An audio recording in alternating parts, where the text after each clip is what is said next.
По низата реакции за енормното поскапување на лекот Фостер, денеска се огласи и од фирмата увозник. Оттаму за телевизија 24 велат дека преговараат директно со производителот, но и со Фондот за здравствено осигурување, за да се најде решение откако цената од 300 скокна на 1080 денари со рецепт.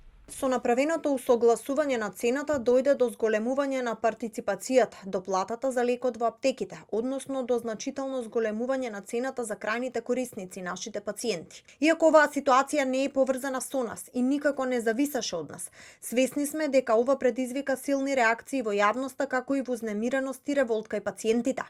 Имено вложуваме максимални напори, како преку директна комуникација со производителот, така и преку комуникација со Фондот за здравствено осигурување на Република Северна Македонија со цел изнаоѓање решение.